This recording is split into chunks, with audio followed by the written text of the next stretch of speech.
जय श्री श्याम एवरीवन। आज हम करेंगे एक्सरसाइज 12.2 क्वेश्चन नंबर 1।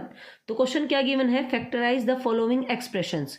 यानी कि जो हमारे पास में गिवन है वो एक एक्सप्रेशन है जिसके अंदर टर्म्स हैं। कितनी टर्म्स हैं इसमें, 1 2 3, जिससे ये जो प्लस के साइन है जो इसको सेपरेट कर रहे हैं उतनी ही इसके अंदर टर्म्स हैं। अब देखिएगा, जो हमारे पास में ये जो बीच में है और ये जो लास्ट में है, देखना यहाँ पे भी होता है, यहाँ पे कोई नंबर गिवन नहीं है। तो जो हमारे पास में नंबर होते हैं ना, कांस्टेंट नंबर, वो जैसे कि हमारे पास में 8 है और 16 है, तो जब हम ऐड करें तो हमारे पास में आए 8 और उन्हीं डिजिट्स को जब हम मल्टीप्लाई करें तो आए 16। तो हमें ऐसा नंबर ढूंढना है।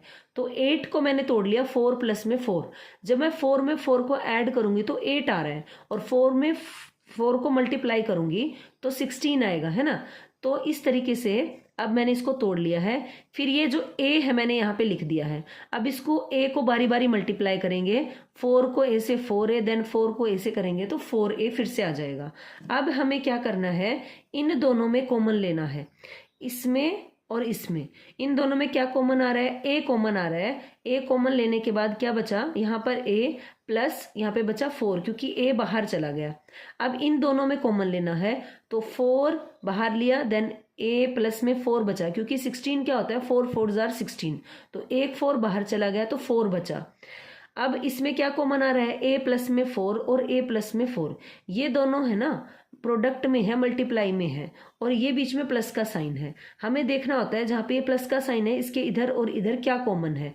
तो यहाँ पर a प्लस में 4 कॉमन था जो हमने कॉमन लिया। ये कॉमन लेने के बाद यहाँ पर क्या बचा, a, और यहाँ पर ये चला गया तो क्या बचा, यहाँ पर भी प्लस का 4। तो ये हमारे पास में इसके क्या आ गए हैं, फैक्टर्स आ गए। सेकेंड पार्ट में गिवन है P square minus 10p plus 25। अब हमें ध्यान क्या देना है, अब हमें देखना है कि जो ये 10 है ये तो है माइनस का 10 तो आए ऐड या सब्ट्रैक्ट करके, और 25 आए मल्टीप्लाई करके। तो ऐसा नंबर क्या होगा, सोचिए आप। ऐसे दो नंबर बताइए जिनको अगर हम ऐड करें तो माइनस का 10 आए और मल्टीप्लाई करें तो 25 आए। सबसे पहला काम है हमें माइनस लेकर आना है ऐड करने पे या सब्ट्रैक्ट करने पे, तो हमारे पास में दोनों साइन सेम रहेंगे। हमारे पास में माइनस कब आता है एडिशन, जब दोनों साइन क्या हो, सेम हो, या तो प्लस हो या तो माइनस हो। माइनस लेकर आना है तो वो माइनस होने चाहिए। तो ये नंबर हमारे पास में बनेंगे माइनस का 5 और माइनस का 5। माइनस के 5 और माइनस के 5 को ऐड करेंगे तो ये बनेगा माइनस का 10, और इन दोनों को मल्टीप्लाई करेंगे। नेगेटिव नंबर्स दो हैं, माइनस माइनस की मल्टीप्लाई क्या होती है, प्लस 5 5 25। तो इसको हम किस में तोड़ेंगे, P square minus 5p minus 5p plus 25।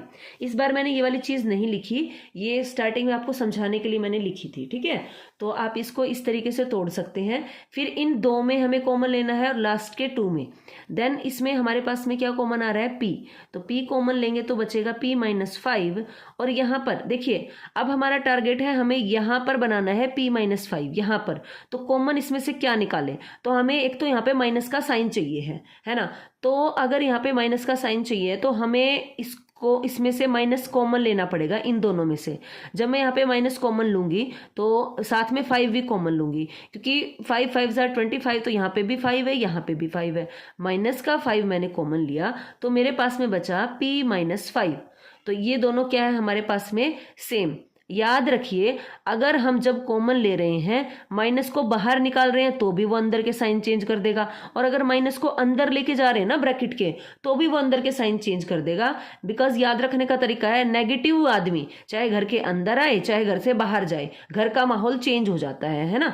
Negative person बोल रही हूं मैं।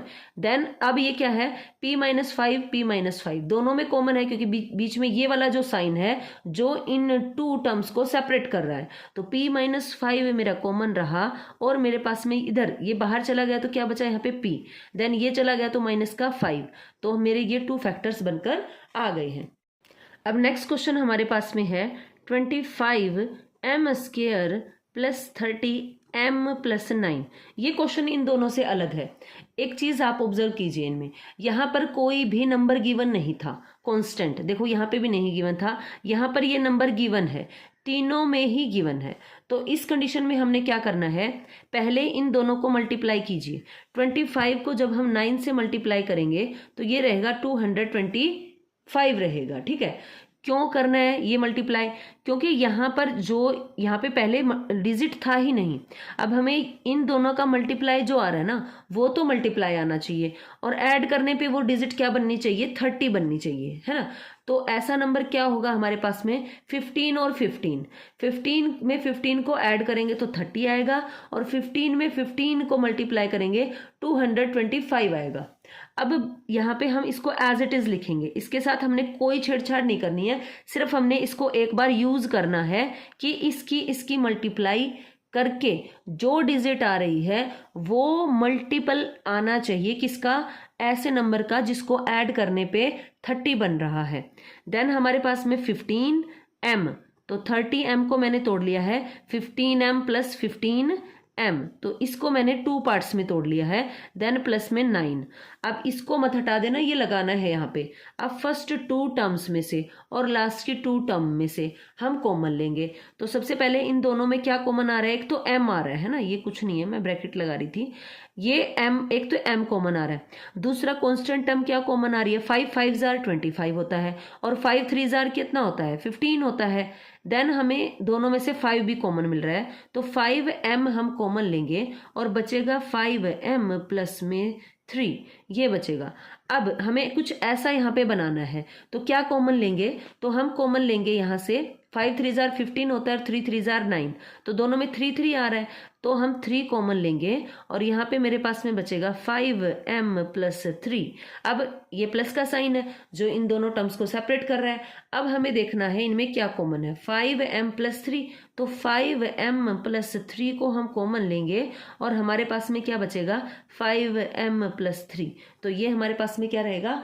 आंसर रहेगा। अब नेक्स्ट क्वेश्चन हमारे पास में है 25m square plus 30m plus 9। ये क्वेश्चन इन दोनों से अलग है। एक चीज आप ऑब्जर्व कीजिए, इनमें यहाँ पर कोई भी नंबर गिवन नहीं था कांस्टेंट, देखो यहाँ पे भी नहीं गिवन था, यहाँ पर ये नंबर गिवन है, तीनों में ही गिवन है। तो इस कंडीशन में हमने क्या करना है? पहले इन दोनों को मल्टीप्लाई कीजिए। 25 को जब हम 9 से मल्टीप्लाई करेंगे तो ये रहेगा 225 रहेगा। ठीक है, क्यों करना है ये मल्टीप्लाई? क्योंकि यहाँ पर जो यहाँ पे पहले डिजिट था ही नहीं, अब हमें इन दोनों का मल्टीप्लाई जो आ रहा है ना वो तो मल्टीप्लाई आना चाहिए, और ऐड करने पे वो डिजिट क्या बननी चाहिए? 30 बननी चाहिए, है ना। तो ऐसा नंबर क्या होगा हमारे पास में? 15 और 15। 15 में 15 को ऐड करेंगे तो 30 आएगा, और 15 में 15 को मल्टीप्लाई करेंगे 225 आएगा। अब यहाँ पे हम इसको एज इट इज लिखेंगे, इसके साथ हमने कोई छेड़छाड़ नहीं करनी है, सिर्फ हमने इसको एक बार यूज करना है कि इसकी मल्टीप्लाई करके जो डिजिट आ रही है वो मल्टीपल आना चाहिए किसका? ऐसे नंबर का जिसको ऐड करने पे 30 बन रहा है। देन हमारे पास में 15m, तो 30m को मैंने तोड़ लिया है 15m प्लस 15m, तो इसको मैंने 2 पार्ट्स में तोड़ लिया है। देन प्लस में 9। अब इसको मत हटा देना, ये लगाना है यहाँ पे। अब फर्स्ट 2 टर्म्स में से और लास्ट की 2 टर्म में से हम कॉमन लेंगे। तो सबसे पहले इन दोनों में क्या कॉमन आ रहा है? एक तो m आ रहा है ना, ये कुछ नहीं है, मैं ब्रैकेट लगा रही थी। ये m, एक तो m कॉमन आ रहा है। दूसरा कांस्टेंट टर्म क्या कॉमन आ रही है? 5 5 जार 25 होता है, और 5 3 जार कितना होता है? 15 होता है। देन हमें दोनों में से 5 भी कॉमन मिल रहा है, तो 5m हम कॉमन लेंगे और बचेगा 5m प्लस में 3, ये बचेगा। अब हमें कुछ ऐसा यहाँ पे बनाना है, तो क्या कॉमन लेंगे? तो हम कॉमन लेंगे यहाँ से 5 3 जार 15 होता है, 3 3 जार 9, तो दोनों में 3 3 आ रहा है, तो हम 3 कॉमन लेंगे और यहाँ पे मेरे पास में बचेगा 5m प्लस 3। अब ये प्लस का साइन है जो इन दोनों टर्म्स को सेपरेट कर रहा है। अब हमें देखना है इनमें क्या कॉमन है। 5m प्लस 3, तो 5m प्लस 3 को हम कॉमन लेंगे और हमारे पास में क्या बचेगा? 5m plus 3। तो ये हमारे पास में क्या रहेगा? आंसर रहेगा। क्वेश्चन नंबर 4 हमारे पास में क्या है? 49y square plus 84yz plus 36z square.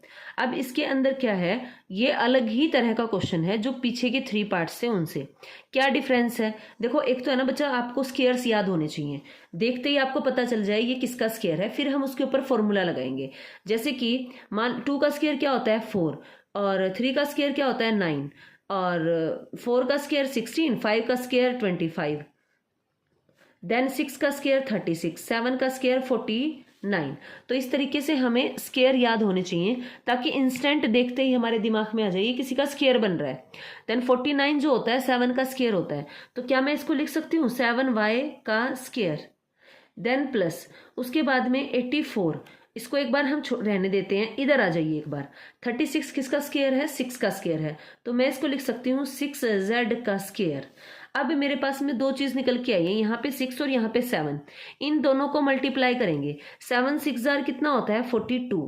अब हमें बनाना है यहाँ पे 84, तो अगर मैं इसको 2 से मल्टीप्लाई कर दूं, इसको क्या कर दूं 2 से मल्टीप्लाई, तो मेरे पास में क्या आ जाएगा 84 आ जाएगा।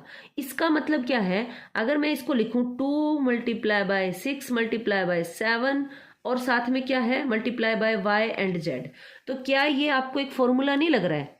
अगर हम अब इसको एक फॉर्मूले से कंपेयर करें, ए स्क्वायर प्लस में 2ab प्लस में बी स्क्वायर, तो ये किसका फॉर्मूला बनता है, किसका है ये फॉर्मूला, a प्लस में b के होल स्क्वायर का। मैंने इसके ऊपर एक एक्टिविटी बेस्ड वीडियो भी बना रखी है अगर आप देखना चाहें तो। देन ए स्क्वायर प्लस में 2ab प्लस में b square is equal to a plus में b का होल स्क्वायर। तो अब हम इसको यहाँ पर अप्लाई करेंगे। अगर हम यहाँ पे कंपेयर करें, है ना, यहाँ पे चाहे आप लिख दीजिए, अगर हम कंपेयर कर रहे हैं तो a की जगह हमारे पास में क्या है 7y और b की जगह क्या है 6z, तो a और b की वैल्यू हम यहाँ पर क्या कर देंगे पुट कर देंगे। तो हम यहाँ पर लिखेंगे कंपेयर विद, किसके साथ कंपेयर किया, जो हमारा रेडीमेड फॉर्मूला है a प्लस में b का whole square is equal to क्या होता है a स्क्वायर प्लस में 2ab प्लस में b स्क्वायर। देन अब हमारे पास में यहाँ पे ये देखिए a की जगह क्या गिवन है 7y, तो a इज इक्वल टू हमारे पास में क्या होगा 7y होगा और b इज इक्वल टू हमारे पास में क्या रहेगा 6z रहेगा। देन अब हम इस फॉर्मूला में अगर पुट करें, ये वाली साइड हमारे पास में गिवन है, ठीक है, कौन सी साइड है ये साइड है हमारी राइट हैंड साइड, तो हमें बनानी कौन सी है लेफ्ट हैंड साइड। तो 7y हम इसमें रखेंगे 7y और यहाँ पर प्लस में क्या लिखेंगे 6z इसका स्क्वायर, तो ये हमारा आ गया इसका फैक्टर, क्योंकि किसी की पावर 2 का मतलब क्या है हम उसको कितने टाइम लिखेंगे 2 टाइम्स लिखेंगे।